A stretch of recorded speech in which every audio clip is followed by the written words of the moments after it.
Hey y'all, welcome back to my channel. It has been a long time and I'm sorry about that. But if you're new here, my name is Kirsten. I am 27 years old. I live in Southwest Florida and I haven't posted a video in 2 months. So there's that. It wasn't on purpose. I definitely planned to film, but as I'm sure most of you know, if you've been watching my videos, I had a baby.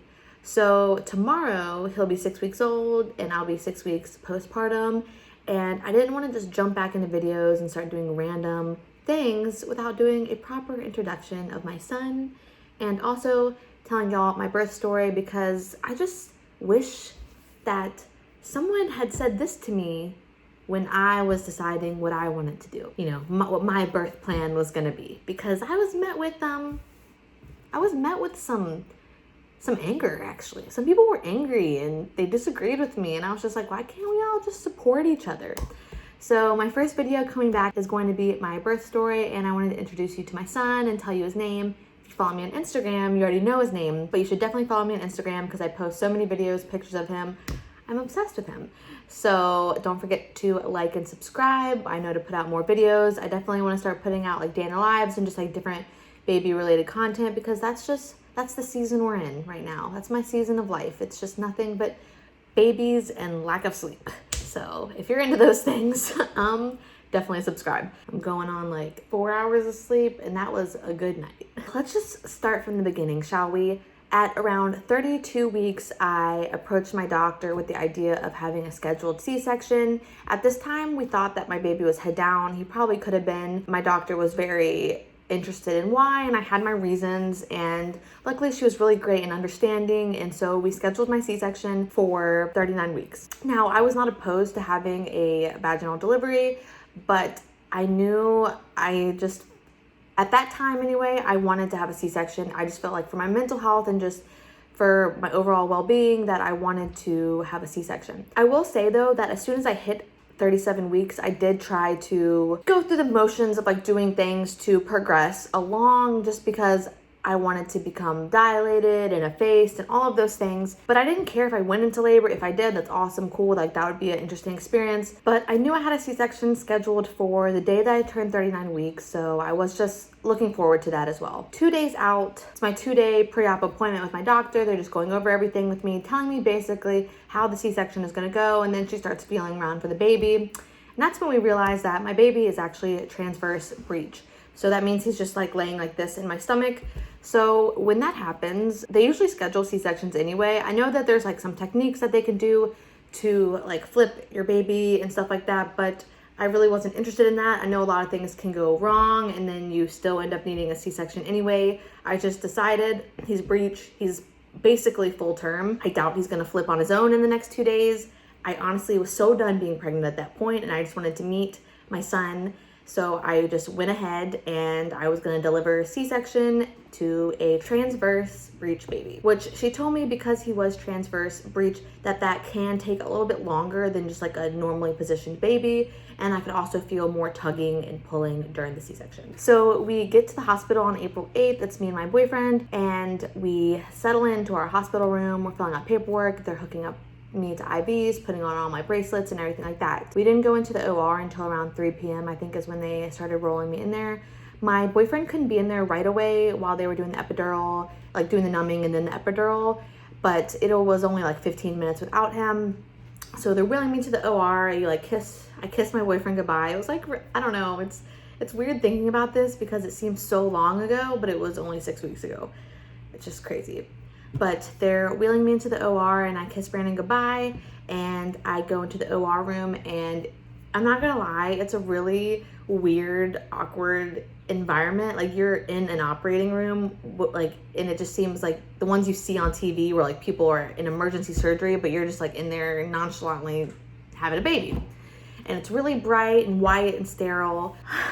I'm not gonna lie, I was so nervous, but I was so excited. I really trusted my doctor. I loved her. She was great. So I'm in there and they're giving me the numbing, the anesthesiologist, and then he's giving me the epidural. I was a little bit nervous about the epidural, but honestly, it was not bad at all. It was pretty painless. And once that baby kicked in, it was just like, whoa, like it was crazy. I couldn't feel my legs. I could feel them but I couldn't move them. I think that's like the best way to put it. But after that was all done, Brandon was allowed to come back into the room. You could have the tarp, like you could have a clear tarp, but I didn't want to like see myself being cut open. That's just not something I don't think I could handle. But if, you know, if you're having a C-section, that is an option, I suppose. Maybe not at all places, but at my hospital, that was allowed. I'm laying in there. I have my iPhone next to me because I made a playlist. So they give you like the stuff that makes you like kind of like a little bit loopy too. And I'm just in there, and Brandon's standing next to me, and the whole process only took like 30 minutes, I think, maybe less than that. Brandon was like scared to look over the curtain because he didn't want to pass out or anything. So I'm just sitting there, and I just like feel tears starting to come out of my eyes. And at this point, they've, you know, cut me open and they're doing whatever they're doing, and I can feel them down there. Nothing hurts whatsoever. It doesn't hurt at all, but I can feel them kind of like tugging and pulling around. And it's just the weirdest thing. And I think I was crying because I didn't know what was going on down there. I was just like, this is crazy. I can't see anything, but I feel these things, but nothing hurts, but I know I'm cut open. And it was kind of just like, it was just a mind-blowing experience. And I remember telling Brandon, I was like, I don't like think I want to do this ever again. Like, I don't think I want to have another kid. I was just really emotional at that time. I guess they pulled out my uterus, and I've said it before, I was pretty sure I had a bicoordinate uterus. I didn't really know necessarily what it looked like. They had Brandon look over the thing to look at my uterus and to take a picture of it because it was literally a heart. So I have a picture of it, and it literally looks like this. It's literally as big as this thing, like what I'm showing you. It looked like a heart just like that, which is crazy. I had like an outer body experience when I was looking at that picture. I was like, is that my body like cut open with my uterus? Just like they're just holding it. So that was pretty crazy. Brandon was like, how am I taking a picture of someone's uterus? When they pulled my son out, and oh my gosh, don't cry. Oh, okay. It is just like the craziest thing. I don't even know how to explain it. When they pulled him out and I heard him cry for the first time, I literally thought, holy crap, why am I crying? I think it's still like the hormones or something. When I heard him cry for the first time, I literally thought like my heart was going to explode. It was the like greatest moment of my life so far. They took him over to the cleaning station. I didn't hold him right away, but I did get to hold him after like a minute and a half or something. So they took him, like got all the mucus out of his nose and everything. They have obviously cut the umbilical cord from my body, but there was still a lot left. So Brandon got to cut the umbilical cord by his belly button, which is really special, and I have pictures of that. And then he was still crying this whole time, crying.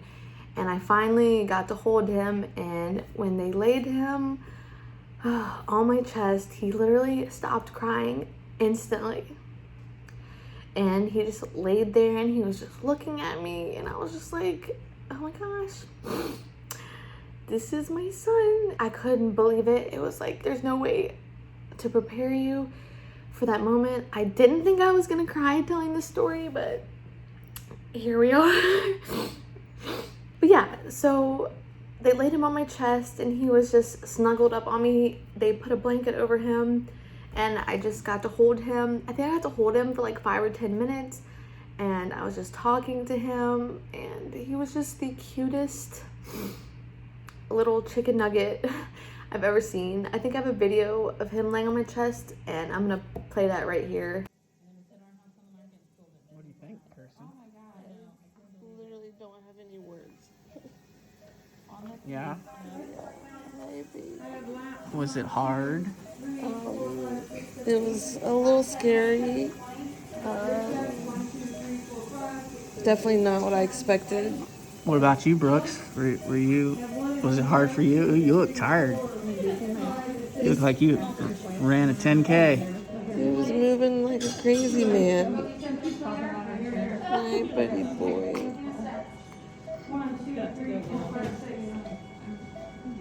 A really special moment that I will never forget. Yeah. So after the 5 or 10 minutes that I was holding him, they took him away. I think they still had to do a few more things, which was fine because they had to stitch me back up and everything like that. And once I was all stitched up and cleaned up and all of that, I was moved to a different bed because I was going to go to the recovery room. And I think you stay in the recovery room, I think I was there for about an hour or two. But in that room, I got to feed my baby because your milk hasn't come in, but you do have colostrum. So some people say that it's important to have your baby latch within the first hour. I don't think it's like the biggest deal ever, but it was the fact that I had a C-section and that so many people said that I wasn't gonna feel all, it wasn't gonna feel special to me or as intimate. And I totally disagree. It was just, I believe for me, it was just as beautiful and amazing as it would have been any other way.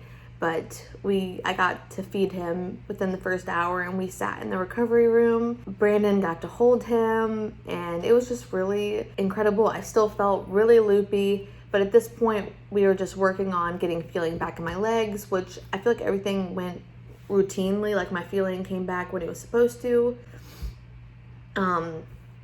At this point, I think they're still giving me painkillers for like the surgery. I don't know exactly what I was on, but whatever they gave me there was the last time that I took pain pills, or whether I got it through my IV. I think it was all intravenously, but from that point on, I was just rotating between Tylenol and Motrin after that.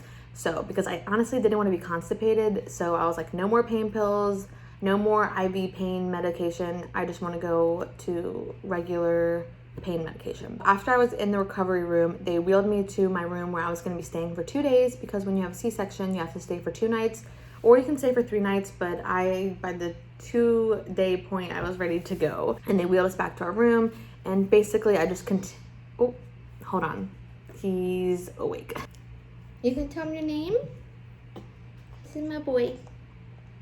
You gonna tell him your name? His name is Brooks Steele Bowling. You gonna say hi? You say I'm 6 weeks old now? I'm a big boy. You're a big boy. I think he's pooping. You tooting? Yeah. My little bean. I love you. So he should be debuting more on this channel. You should be, right? Mommy wants to film you more because I don't want to forget. I want to have all these memories. Yeah. You done? Yeah, that's okay. You gonna say hi? Or you're just looking at your mama? I love you. You got a Luna hair on your face. Yeah? You look just like your daddy? Oh, big yawn. So I'm actually outside now. I didn't get to finish filming what I was filming for the video about my birth story and everything like that because he woke up, as y'all saw in the video. But I just wanted to say that recovery for me after the C-section, I feel like was pretty standard. There was nothing that was super traumatizing or that stuck out for me. Everyone's story is different. Everyone experiences C-sections, labor, birth, everything differently. So don't compare your story to my story. But I do like being open with y'all and sharing my experiences because I feel like there's a lot to learn from other people's stories and a lot to take away. But if you didn't have the same experience as I did, that doesn't mean you're better or less than. It's just everyone has their own journey to go on. And I'm just super thankful that mine, I felt like for me, was pretty easy. And I'm super grateful and thankful for that. And I'm happy that I have my son here now and that I just get to experience life with him because it's totally different, but I wouldn't change it for the world. So thank you guys so much for watching. If you have any questions regarding anything, you can just leave them down below and I will answer them honestly, and because I think that's what it's all about when it comes to this sort of thing. Don't forget to like and subscribe to the video, and I will see you guys in my next video. Bye.